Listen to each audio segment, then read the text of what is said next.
¿Cómo están, amigos? Una alegría realmente estar nuevamente con ustedes en casa. Estamos ya en la lección número 7, estamos ya en la mitad del trimestre, del último trimestre, del último folleto de nuestra lección que habla acerca de la educación. Y esta vez nuevamente me acompaña mi esposita, quien ya saluda. Ya son 7 veces, me estoy acostumbrando. No sé qué va a pasar cuando terminemos las grabaciones. Muchas gracias por recibirnos en sus hogares. Y después de algunas semanas está con nosotros nuevamente el pastor David Vargas. Él es docente en la Facultad de Teología de la Universidad Adventista de Bolivia y también es director de Bienestar Universitario y está junto con su esposa Mari Coca. Pastor, gracias por la invitación nuevamente y disfrutamos siempre acá aprendiendo juntos, interactuando con nuestros amigos y hermanos en casa. Gracias por seguirnos también, nos enriquecemos todos. Un gusto nuevamente, pastor y hermana, de estar con ustedes. Bien, es una alegría estar juntos. Hoy el tema lección número 7 es la adoración en la educación. ¿Cuán importante es la adoración en el proceso educativo? Vivimos en una época, bueno, y en todos los tiempos en realidad, todos los seres humanos han tenido necesidad de adorar a alguien, de buscar a alguien para adorar, ya sea un ser superior, ya sea una estatua, una imagen. Ahora en los últimos tiempos la gente tal vez ya no adora una estatua, no se inclina ante una piedra o ante la luna o ante el sol como lo hacían en la antigüedad, pero tienen otros tipos de dioses a quienes adoran. Por ejemplo, adoran un artista, adoran un jugador de fútbol, adoran a alguna persona. Últimamente, hace algunos años atrás, escuché que ya había una especie de iglesia, una especie de secta que adoraban a Maradona, ¿no?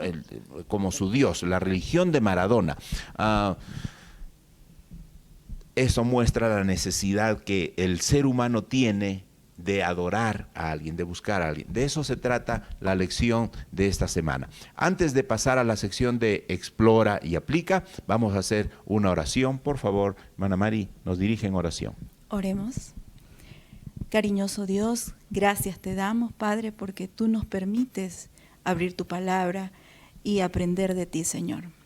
Hoy, en este momento, Señor, te pedimos que tú dirijas y que nos ayudes a entender tu mensaje que tú traes para nosotros. Te lo pedimos esto en el nombre de Jesús. Amén. Amén.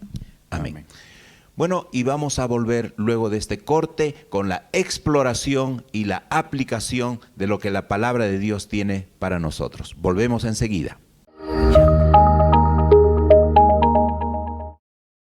Ya estamos de vuelta con ustedes y gracias por estar acompañándonos desde sus hogares. Estamos estudiando la lección número 7 que habla acerca de la adoración en la educación.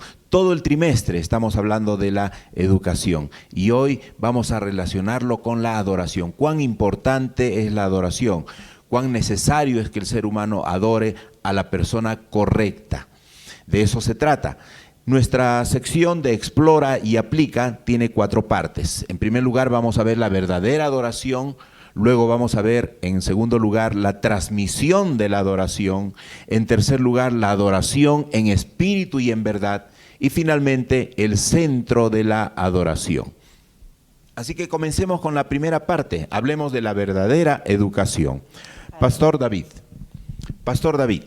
En el libro de Daniel, en el capítulo 3, nosotros encontramos ahí una experiencia muy peculiar, muy significativa y muy importante que nos habla acerca de la verdadera adoración. Relátenos un poquito en qué consistió esto y qué nos enseña acerca de la verdadera adoración.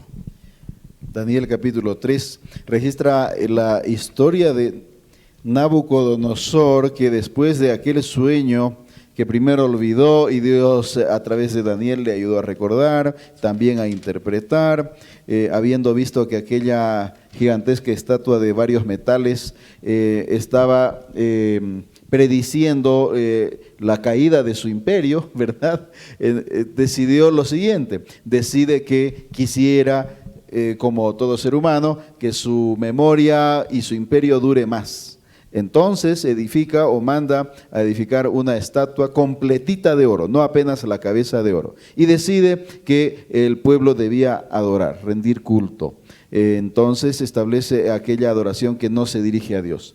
Allí, cuando se decreta el día en que se iba a adorar en comunidad, o sea, toda la población en aquella llanura de Dura, dice el texto, son convocados todos y se ordena que al sonido de la música, al sonido de la ejecución de los diferentes instrumentos, incluso el texto menciona toda una lista de instrumentos, se inclinan todos en adoración a aquella estatua y solo 3 jóvenes, justamente los amigos de Daniel, por algunos motivos Daniel no estuvo presente en aquella ocasión allí, estos 3 jóvenes hebreos quedan de pie, no adoran.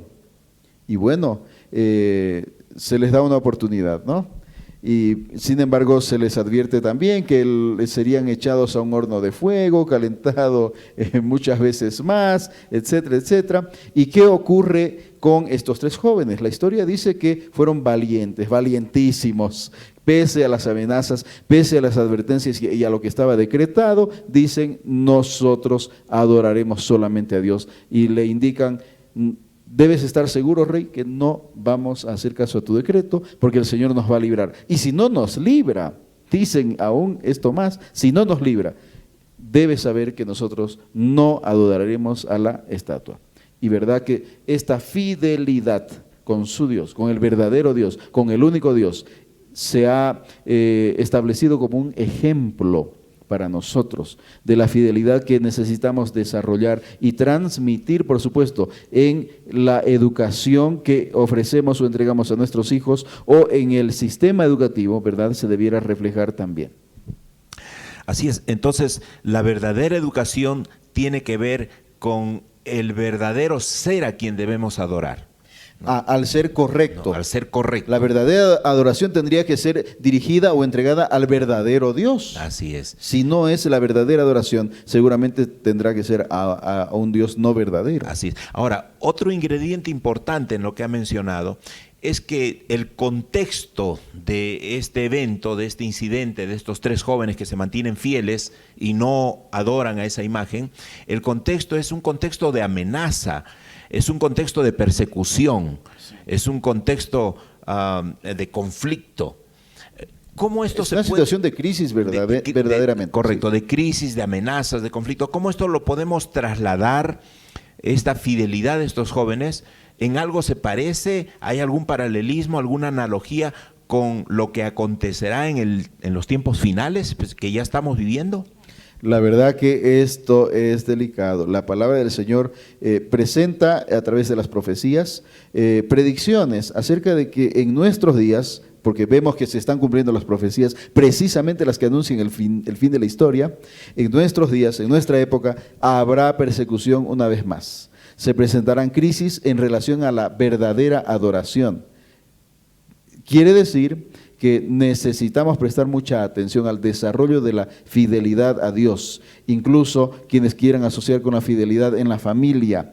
¿Cómo puedo desarrollarme como una persona fiel a mi familia, fiel a mi pareja? Comience siendo fiel a Dios. Así es. Será fiel en todo lo demás. Así es.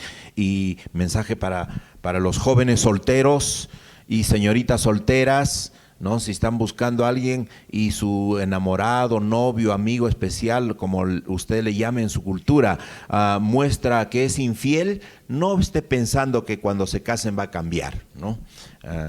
¿No? ¿Tú algo quieres decirme? Una alerta seria, ¿no? Lo que acaban de decir es algo muy importante. Yo quiero hablar a las chicas y los chicos que me escuchen, ¿no? Claro. Chicas, cuando un chico es fiel a Dios, hay muy alta probabilidad de que va a serte fiel a ti. Así es. Y si es infiel a Dios, no creas que a ti te va a ser más fiel que a Dios. Socorro, qué gran consejo, ¿verdad? Estratégico y oportuno para la juventud. Así, entonces es importante la fidelidad en la verdadera adoración al verdadero Dios. Ahora, ¿cómo podemos trasladar, cómo podemos incorporar, cómo podemos integrar este tema tan importante y delicado de la adoración en la educación a nuestros hijos o si somos maestros a nuestros alumnos? ¿Cómo incorporar este tema a la educación? La verdad que la obediencia, ¿verdad? Desde la primera infancia, ¿no? Desde que tenemos a nuestros hijos recién nacidos, viene a ser la primera manera, el primer método, la primera lección, lo que quisiéramos llamarle, la primera herramienta, ¿verdad? Pero realmente la obediencia. La escritora Elena White incluso llega a presentar que la obediencia, ¿verdad?, debiera aprenderse antes que el razonamiento, ¿no? Quien desarrolla bien primero la obediencia va a desarrollar todas las demás facultades con mayor facilidad y de manera más adecuada. ¿Me permites Por añadir supuesto, algo? Te permito.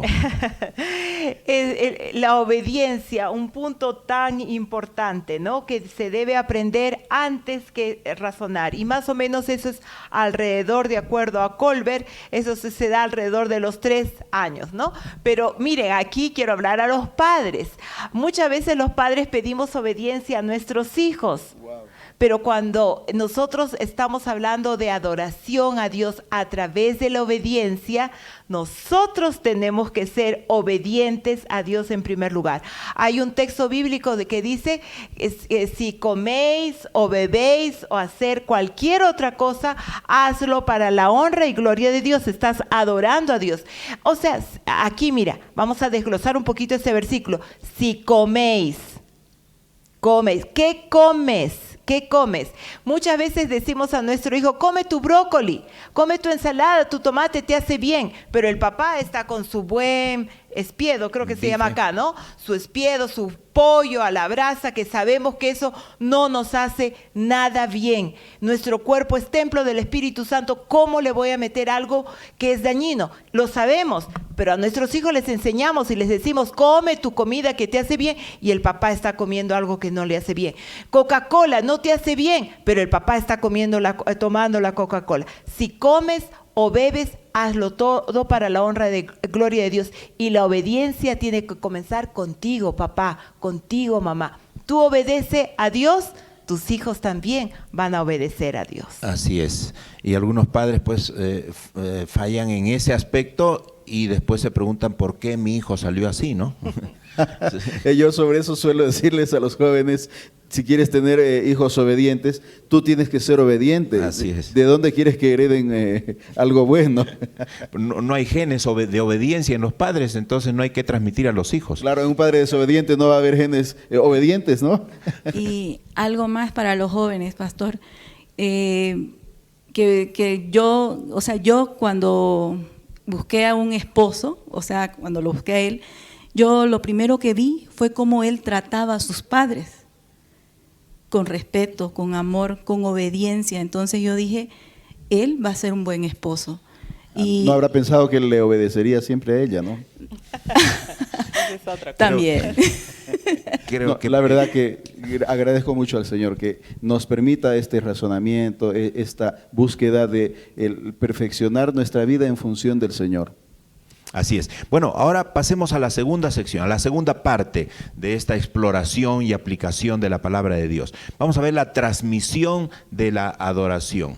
Cuando nosotros leemos los salmos, hay muchos salmos. De paso, los salmos eran cantados, eran los himnos del pueblo hebreo, los himnos del pueblo de Israel. Y a través de los cantos, una buena metodología para enseñar algo, a través de los cantos se enseñaban lecciones, se daban lecciones, especialmente lecciones acerca de la adoración, ¿no? Así que, ¿qué lugar ocupa la adoración en la educación? Bueno, tenemos viendo la experiencia israelita, ¿no? Sí, justamente hay una cita en la lección y está en relación al Salmo 78, versículos 4 en adelante, y se puede ver allí cómo ellos practicaron los himnos, ¿verdad? La alabanza a Dios con contenido formativo. contenido formativo, es decir, que no se necesitaba apenas suplir la música, el desarrollo de la música. El fin no era la música, el fin no era hacer música. La música viene a ser un medio. Lo que estaba buscándose siempre es el aspecto formativo. Y entonces hay aquí un contenido informativo y formativo. Por supuesto, después viene a ser incluso a cumplir el efecto transformativo, ¿no? Dice, no las encubriremos a sus hijos, hablando de las obras del Señor, ¿no? Dice, contando a la generación venidera las alabanzas de Jehová y su potencia y las maravillas que hizo. Él estableció testimonio en Jacob y puso ley en Israel, la cual mandó a nuestros padres que la notificasen a sus hijos, para que lo sepa la generación venidera y los hijos que nacerán. Bueno, hay una enorme responsabilidad, ¿verdad?, en la transmisión de la verdadera adoración al verdadero Dios, y yo diría en las verdaderas familias, ¿no? Y hay que seguir el método divino. El Señor ha provisto de una experiencia particular a su pueblo desde la antigüedad. ¿Por qué no continuar aquello si ya hemos visto los buenos resultados? Así es. Ahora, de acuerdo al propio Salmo 78 que usted ha leído, pastor, hay un versículo bien específico que nos muestra cuál era el objetivo final de esa educación. ¿Cuál era el objetivo final de esa educación? De acuerdo al Salmo 78, 7, ¿no? Ahí encontramos. A fin, lo quisiera leer tal vez para el comentario posterior. Claro que sí. A fin de que pongan en Dios su confianza y no se olviden de las obras de Dios, que guarden sus mandamientos. Interesante, se narra las obras, las maravillas de Dios con la finalidad de, y ese fin último es supremo, lo necesitamos desarrollar todos. Sí, bien clarito, ¿no? A fin de que pongan su confianza en Dios y que obedezcan sus mandamientos, ¿no? Cuán importante es la confianza en Dios, y esa confianza en Dios nos lleva a la obediencia. En realidad, confianza en Dios también se puede traducir como fe en Dios. ¿Y qué significa tener fe en Dios? Significa obedecerlo, ¿no? Decir yo tengo fe en Dios, yo creo, pero no obedezco, pues esa no es fe, ¿no? La fe implica confianza en Dios, y la confianza nos lleva a la obediencia. Vamos a pasar a la tercera parte de nuestro estudio en esta exploración y aplicación de lo que la Biblia nos enseña acerca de la adoración, la importancia de la adoración, el rol que desempeña la adoración en el proceso educativo. Y en esta tercera parte vamos a ver la adoración en espíritu y en verdad. Cuando Jesús se encuentra con la mujer samaritana, que está allí, la historia está narrada en Juan capítulo 4, Jesús se encuentra con la mujer samaritana y se ponen a discutir y hablar de otras cosas. La mujer quiso desviar a Jesús en la conversación, porque Jesús estaba tocando aspectos muy delicados de la vida de esta mujer, y la mujer, queriendo salir del apuro, le cambia de tema. Y le dice, bueno, unos dicen que se adora aquí en este monte, otros en este monte. ¿Tú qué opinas, Señor, acerca de la adoración? ¿Tú qué opinas? ¿Dónde se debe adorar? Y Jesús le responde que los verdaderos adoradores buscan a Dios y adoran a Dios en espíritu y en verdad. ¿Qué significa esa expresión cuando Jesús le dice a la mujer samaritana? ¿Qué significa adorar en espíritu y en verdad?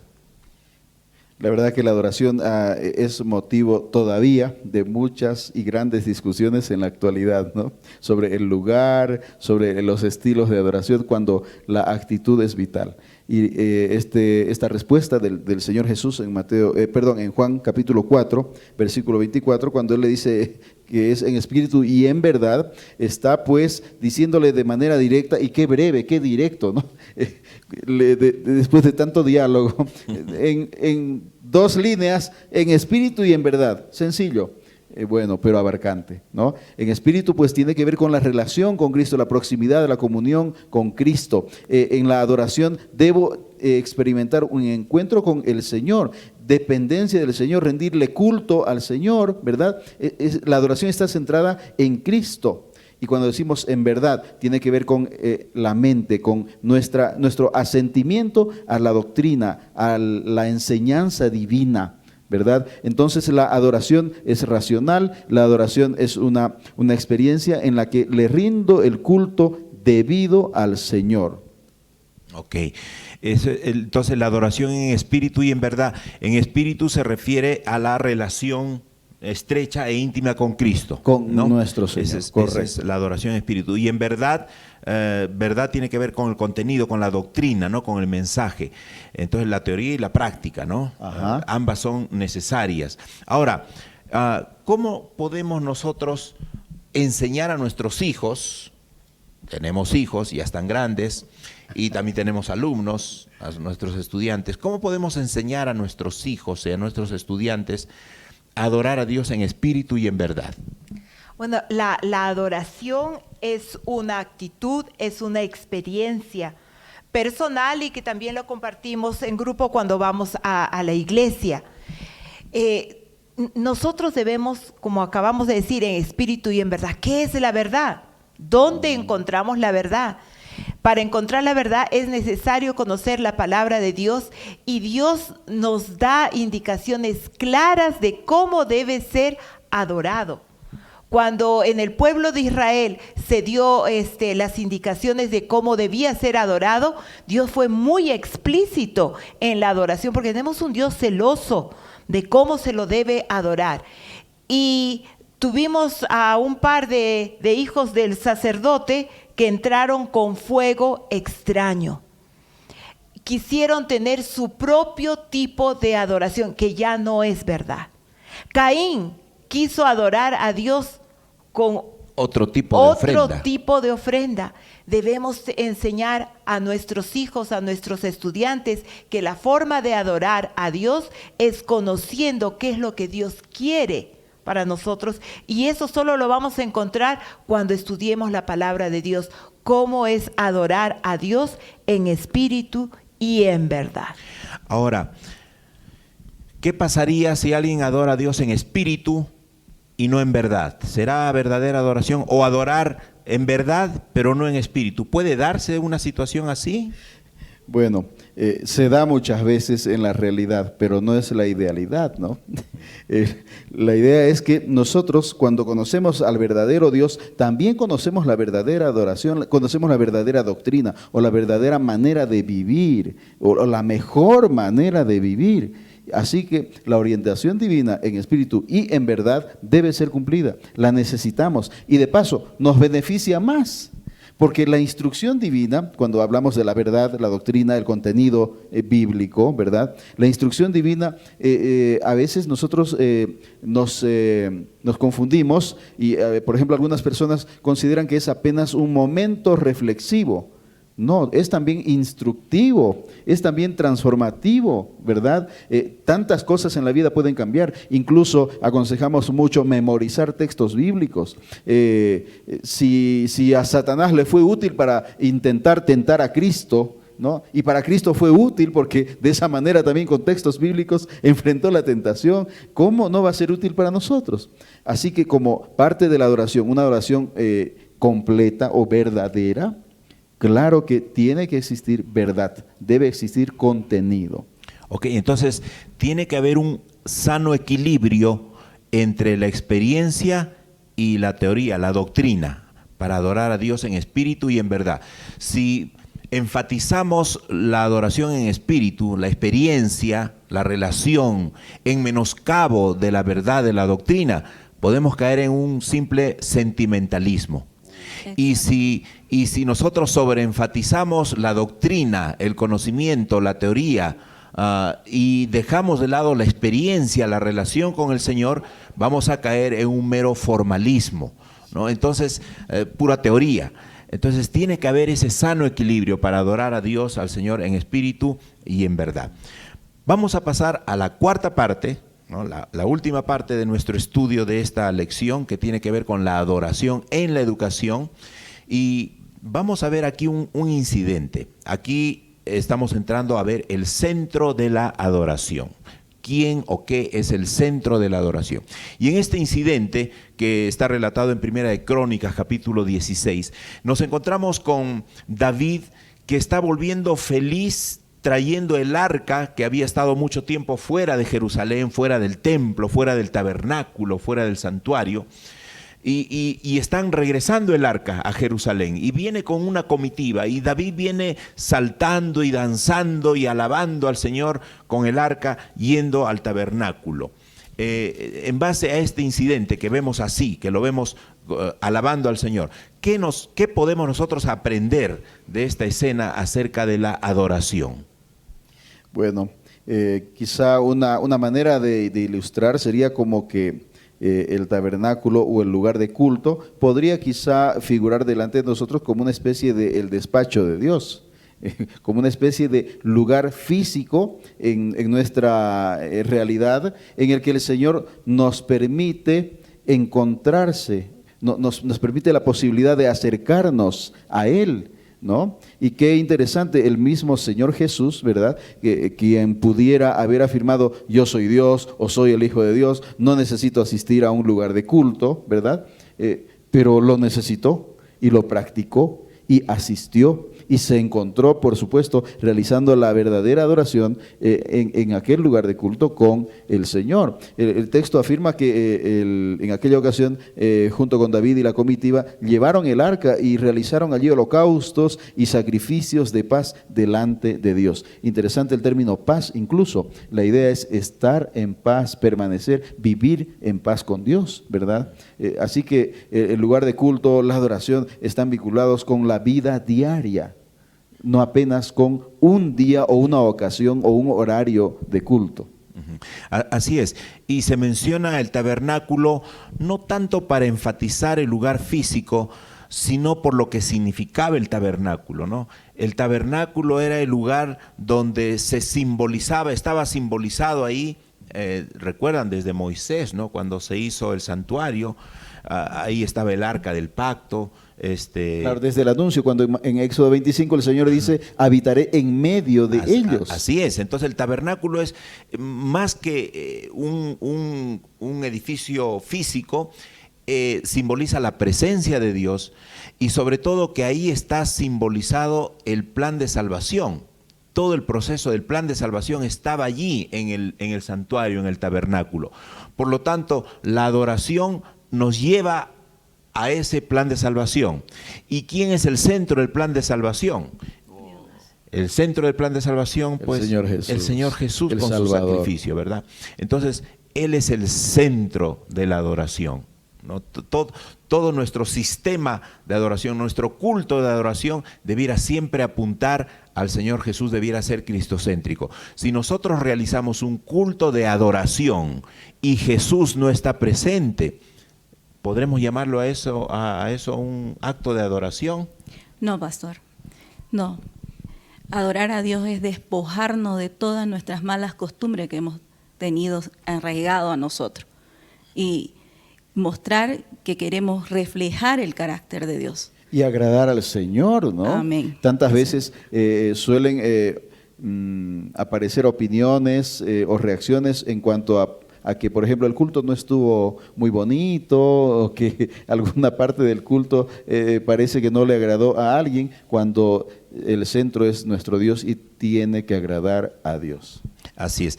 En el mismo capítulo 16 de Primera de Crónicas, que hemos visto cómo David regresa y adorando a Dios va al tabernáculo llevando el arca del pacto, en el versículo 29 encontramos lo siguiente: dad a Jehová la honra debida a su nombre, traed ofrenda y venid delante de él, postraos delante de Jehová en la hermosura de su santidad. ¿Qué significa para nosotros ahora en siglo XXI en forma práctica? ¿Qué significa estar en la presencia de la hermosura de su santidad? ¿Qué podemos decir de eso? ¿En qué consiste la hermosura de su santidad? Reflejar el carácter de Dios. Apreciar Correcto. ese carácter, ¿no? Esa santidad que para nosotros ahora es un desafío tan difícil de lograr y desarrollar, pero también una gran bendición, ¿verdad? Porque no está exigiendo el Señor que lo desarrollemos, está ofreciendo hacerlo a favor nuestro y en nosotros. Y, pastor, perdón, pero esto se ha visto hoy, en este tiempo, con esta pandemia que está pasando, que muchas personas están buscando eso, reflejar el carácter de Dios, y se han valido de todos los medios para encontrarse con Dios, ¿no? Y varias personas se han entregado a Jesús.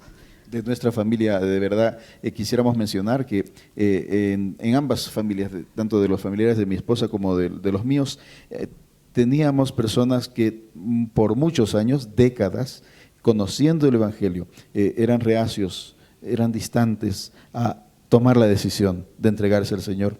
Durante la pandemia han reflexionado, tomaron la iniciativa, el Señor colocó en sus corazones la búsqueda. Sí. Y decidieron entregar sus vidas al Señor. Así que apenas haya oportunidad, podremos realizar esos bautismos. Qué bueno. Gracias a Dios. Qué bueno. Bueno, Dios, el Señor utiliza cualquier medio, cualquier oportunidad para tocar nuestros corazones, ¿no? Para llegar a nuestro corazón.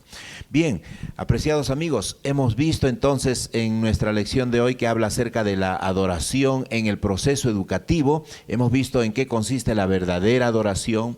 Hemos visto que la verdadera adoración es dirigir esa adoración al verdadero Dios, al verdadero ser que merece adoración y ser fieles a Él.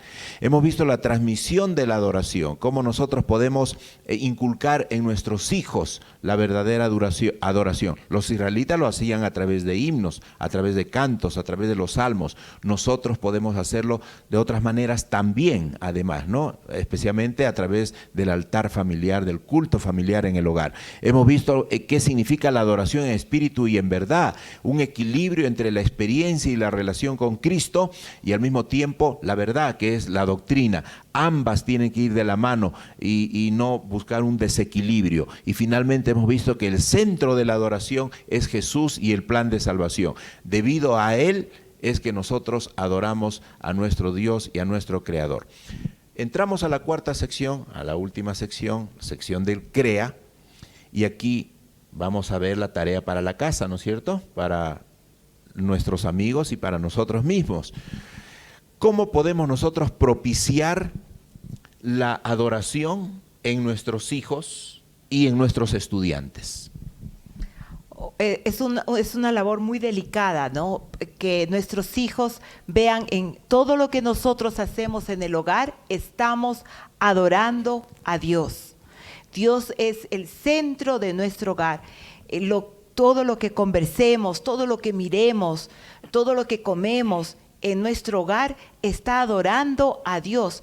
Y lo mismo es en la práctica, en la universidad, en el colegio, en la escuela. Todo lo que hacemos en la escuela estamos haciéndolo para adorar a Dios. Mira, yo quiero contarles, tú no me has dado permiso, pero yo voy a contar algo que me contaste tú el otro día que me dejó muy impresionada. En este tiempo pues están viniendo ustedes aquí a jugar fútbol. A ti te gusta mucho jugar fútbol, te gusta meter goles. Y me contaste es que el le va otro bien, día, sí, me imagino. Me contaste el otro día algo que me dejó pensando, ¿no? Me dice, antes de jugar, nosotros oramos. ¿Qué lección práctica para los estudiantes que también vienen a jugar? ¿Qué lección práctica? ¿Se puede orar antes de jugar un partido de fútbol? Claro que sí, porque Jesús, Dios, nuestro Señor, está involucrado en todo lo que hacemos y todo lo que hacemos debe agradarle. Qué lindo es pensar que dentro de la educación nosotros involucramos a Dios en todos nuestros quehaceres. No hay una división. Aquí Dios tú no estás y aquí Dios sí tú estás. En todo lo que nosotros hacemos, adoramos a Dios. Y creo que esa es la mejor manera de transmitir a nuestros hijos, de enseñar a nuestros estudiantes a adorar a Dios, ¿no? En realidad es con el propio ejemplo, ¿verdad? Y ese es el gran desafío y la tarea que nos queda ahora para la casa.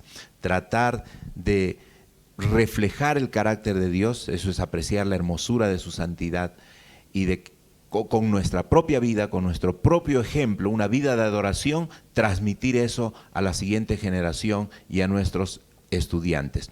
Vamos a despedirnos con una oración, Pastor David. Está bien. Vamos a orar. Nuestro Padre, nuestro Señor que estás en el cielo y que nos has acompañado y nos has guiado en este diálogo también.